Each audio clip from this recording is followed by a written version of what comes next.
Je suis le journaliste et je vous ai invité aujourd'hui pour vous annoncer une bonne nouvelle. La nouvelle que la partie de notre population attendait, parce que ça fait depuis au moins 5 jours que vous avez entendu des pilonnages de notre force aérienne et aussi de notre artillerie. Alors ces pilonnages étaient dus à quoi? Beaucoup m'ont appelé pour en savoir plus, pour avoir les détails sur ce qu'on faisait. Personne n'oublie que nous sommes dans un secteur opérationnel et que nous faisons face à un ennemi qui est presque invisible. Et quand nous avons l'information ou le renseignement sur l'ennemi, il ne faut pas beaucoup faire trop de bruit, il faut passer à l'acte. Et votre armée, dans la vallée des Moualika, dans l'emplacement appelé Kadepo, a découvert à une distance d'au moins 12 km les bastions ennemis, c'est-à-dire l'ennemi qui avait érigé le bastion au niveau de la haie 1 et 2 pour déranger la population, pour s'infiltrer dans la vallée de Moualika et aller tuer la population de Rangoma et d'autres agglomérations près de la ville de Béni. Après avoir reçu, analysé tous ces renseignements, votre armée a pris la décision de bombarder ces bastions. C'était le dimanche soir que nous avons commencé à pilonner sur les positions ADF et nous avons engagé nos troupes d'infanterie pour aller maintenant anéantir définitivement les rescapés ou d'autres blessés qui étaient sur la haie 1 et 2. Nos troupes sont entrées nuitamment, ils ont opéré et aujourd'hui j'ai l'honneur de vous annoncer le corps vu 45 ADF neutralisés. Ce sont des combattants et parmi eux des grands commandants. C'est aujourd'hui parce que la fuite continue, je vais vous donner encore d'autres bilans définitifs. Ça c'est juste le bilan partiel. Et pendant ces opérations, n'oubliez pas que l'ennemi ne cesse de cacher d'autres morts, des blessés. Carrément, ils emportent. Mais le corps que nous avons vu, je vous répète, le 45 ADF neutralisé. C'est une bonne nouvelle pour nous. Et les opérations ne sont pas seulement dans la vallée des Moualika, les opérations sont dans plusieurs axes au même moment. Et je ne pense pas que je vais vous dire dans quel axe ou quel village nous sommes en opération. Mais je vous annonce, je vous préviens que des bonnes nouvelles viendront à la fin de cette semaine. Encore une fois, je reviendrai à vous pour vous annoncer d'autres bilans. Voilà le message, l'essentiel du message que je voulais vous annoncer aujourd'hui. Merci. Oui, monsieur le porte-parole, merci.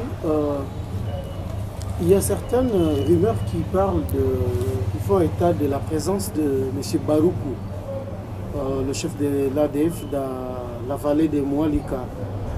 Est-ce que l'armée est au courant de ça?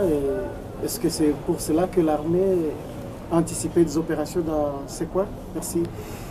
Merci, prions très bien. Le bon Dieu, il peut nous l'offrir. C'est notre souhait de tous. Alors, pour l'instant, nous connaissons là où il est et nous nous abstenons à donner cette information. Mais nos agents sont en train de travailler sur le terrain, surtout les officiers de renseignement et tous ces services.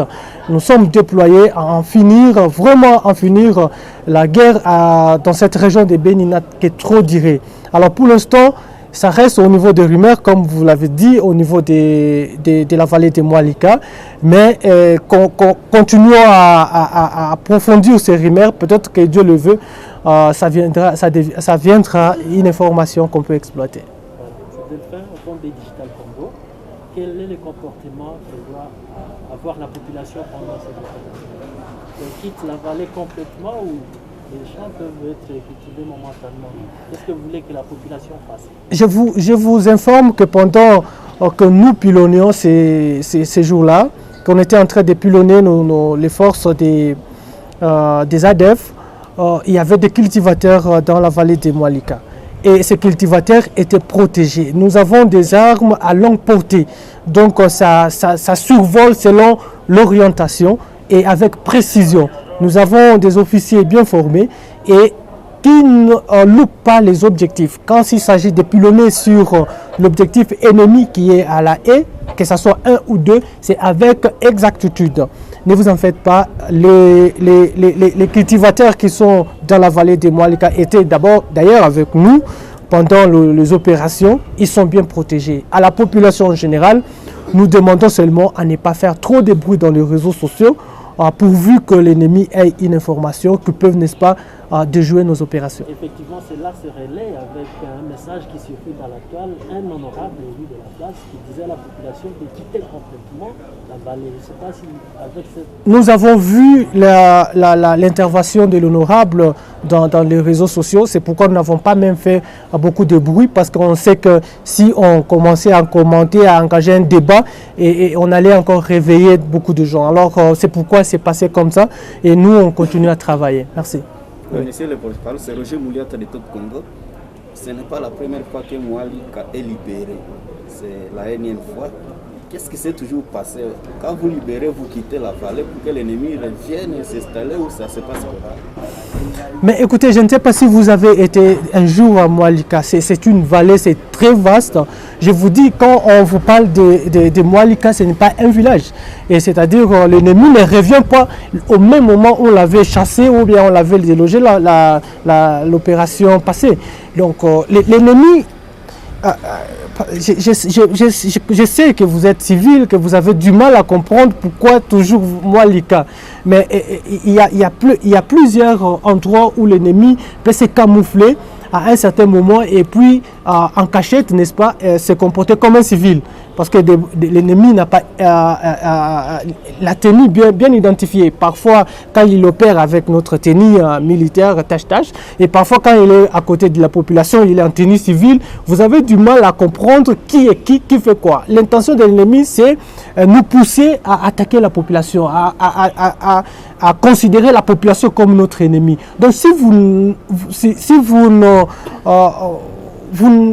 ne faites pas l'usage de votre sagesse, vous risquerez de s'attaquer à la population, ce qui est grave. Alors je vous dis que la vallée est tellement vaste que l'ennemi, après l'avoir délogé aujourd'hui, il part bien sûr, mais après quelques temps, la région est aussi vaste. Nous devons aller et poursuivre l'ennemi là où il est, ou bien là où il a l'intention d'ériger d'autres bastions. Et il profite maintenant pour laisser d'autres éléments là-bas qui vont commencer à déranger la population. Ce qu'il faut faire, le mieux à faire, c'est renforcer l'effectif de la police, parce que c'est la police qui est censée rester dans des agglomérations libérées par l'armée. L'armée n'est pas obligé, appelé à rester longtemps au même endroit avec la population. C'est la police qui doit rester occuper les bastions libérés par les forces de l'ordre. Merci. Voilà, et c'est du respect qui pour le compte des pôles FM Goma. Et le matin, nous avons appris qu'il y aurait un convoi sur la route Butembo-Goma pour escorter les usagers. C'est juste vérifier si c'est vrai. La deuxième question, depuis un certain moment, la population de Kanyihunga dans les Bachou alerte sur la présence des hommes armés inconnus qui récoltent les produits chambrés de là-bas. Est-ce que vous êtes au courant de tout ça? Merci. Concernant la première question sur le convoi, je vous confirme encore que c'est officiel, c'est vrai. Les convois sont organisés dans tous les axes importants de la région de Béni. Donc ça c'est depuis un temps et ce convoi est mixte, c'est-à-dire FARDC, MONUSCO, la police. Alors ce n'est pas les FARDC seuls qui convoient les véhicules. En tant que témoin, nous avons fait appel à la MONUSCO pour éviter des accusations, pour éviter parfois des dérapages de nos soldats. Parce qu'on pense que en présence de la MONUSCO comme témoin, et les choses vont bien se passer. Voilà. Et la deuxième question sur la présence de l'ennemi, Kanyihunga, oui, merci beaucoup. Ce sont des informations qui circulent, mais moi je ne peux pas vous confirmer ici ou bien vous donner des détails sur ce qui se passe là-bas, mais je vous rassure que nos services sont partout au même moment. Voilà. Une question. Encore une fois? Oui. Voilà, c'est Patient Katabi, correspondant FRDC Béni. Monsieur le porte-parole, vous avez parlé des actions menées à Moalika, mais vous n'avez pas dit bilan côté FRDC. Et parlant également du convoi, on est en train de dire juste qu'il y a des prix pour connaître les FARDC sont en train de demander pour escorter les convois qui prend la direction de Bunia. Pouvez-vous nous confirmer ça?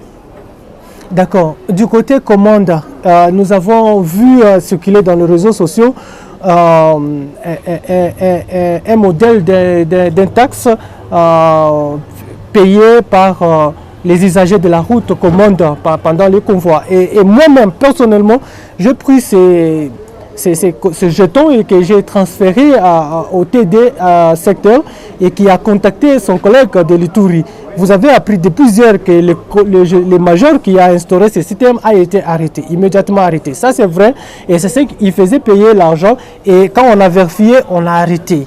Donc, alors là, il n'y a pas de problème. Pour ce matin ici, il n'y a pas quelque chose dans ce sens. Même dans les réseaux sociaux, personne n'a parlé d'argent qu'on est en train de demander pour convoyer le véhicule de Beni jusqu'à Butembo. Si vous avez cette information, n'hésitez pas à nous donner et nous allons vérifier encore une fois, les responsables seront arrêtés. Et du côté FARDC, je vous garantis et je vous confirme qu'il n'y a pas ni de blessés. Pourquoi? Parce qu'après pilonnage, nos troupes sont entrées et ont libéré Mwalika, la E1 et 2, sans même résistance. Donc, je vous garantis qu'il n'y a pas eu de mort côté FARDC. Moi, maintenant,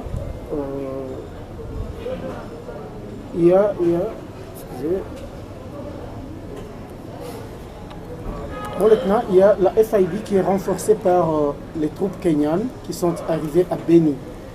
Il y a des troupes népalaises et sud-africaines qui sont attendues à Beni. Est-ce que vous pensez que cette fois-là, cette brigade d'intervention, la MONUSCO, sera efficace et va vous aider à quelque chose? Ben, écoutez, je ne suis pas le porte-parole de la MONUSCO ni de FIB, mais je vous dis qu'en tant que partenaire, on espère qu'ils seront plus efficaces sur le terrain. C'est ça notre souhait. Merci. Pardon, il y a eu plusieurs arrestations des présumés collaborateurs des EDF, particulièrement les personnes qui ont été arrêtées, soupçonnées d'être poseurs de bombes et qui ont été reconnues par les forces vives comme concasseurs de Kiev. Qu'en est-il de la situation? Je pense que ce n'est pas la société civile qui détecte, ou bien qui distribue, ou bien qui donne le pouvoir à qui que ce soit. Donc, je vous confirme encore une fois que ce sont des poseurs de bombes. Nous avons des renseignements et nous ne pouvons pas nous attarder sur des rumeurs et des sentiments. Donc, chacun de nous dans cette région tire le drap de son côté et évitez-nous ce genre de jeu. Donc, le service de sécurité travaille avec des preuves et non avec des sentiments. Merci. Merci. D'accord. Peut-être la dernière question. Alors, allons-y. La population se lamente. Avant l'état de siège, la situation n'était pas pire comme c'est observé actuellement. Quel commentaire de votre part? Non, c'est exagéré parfois. Je sais qu'il y a un groupe de députés qui ont fait des tournées dans des territoires pour inciter la population à soulever la population contre l'état de siège. On a déjà l'information. Vous avez aujourd'hui même appris qu'à Kassindi, il y a un groupe qui est en cours, je ne sais pas, en point de presse pour, n'est-ce pas, dire non à l'état de siège. À Oicha, il y a aussi un groupe qui est en point de presse. Peut-être aujourd'hui ou demain, il y aura aussi un point de presse à Beni. Nous sommes bien informés, nous avons toutes les informations du monde. Et vous avez appris comme moi, à travers le média, que le gouverneur militaire à Kinshasa, il a défendu le bilan de l'état de siège et nous a même révélé que ces députés-là sont payés par le gouverneur de province. Je ne suis pas porte-parole du gouverneur, mais je vous confirme que ces députés-là qui font trop de bruit aujourd'hui, ils touchent quelque chose de ces gouverneurs. Aujourd'hui, parce qu'ils n'ont pas encore reçu leur argent, ils font trop de bruit. Ce n'est pas pour l'intérêt de la population, mais c'est pour leurs intérêts. Et le jour où ils vont toucher ça, ils ne parleront plus. Alors je vous demande de ne pas écouter ces députés qui se disent, n'est-ce pas, élus du peuple. Nous, à ma compréhension, je peux comprendre que un élu du peuple signifie, présente l'intelligence et la sagesse de la population. Un leader, c'est ça. Et quand il y a des incompréhensions dans une société ou bien dans une région, ce sont les députés qui sont censés donner la bonne information et surtout apaiser la population. Mais la façon dont nous voyons ces groupes de députés évoluer, c'est dans le sens de soulever la population contre l'armée. Et la question que je me pose, après l'état de siège, si l'état de siège aujourd'hui échouait, quelle est l'alternance que ces députés-là vont nous proposer pour mettre fin à la guerre? Est-ce qu'ils vont prendre leur groupe Maïmaï pour les armer et mettre fin à l'insécurité? Ou bien eux-mêmes ils vont quitter les assemblées pour combattre ce terrain? Faisons la part des choses, laissons chacun de nous faire son travail. Merci. Merci. Merci à toi.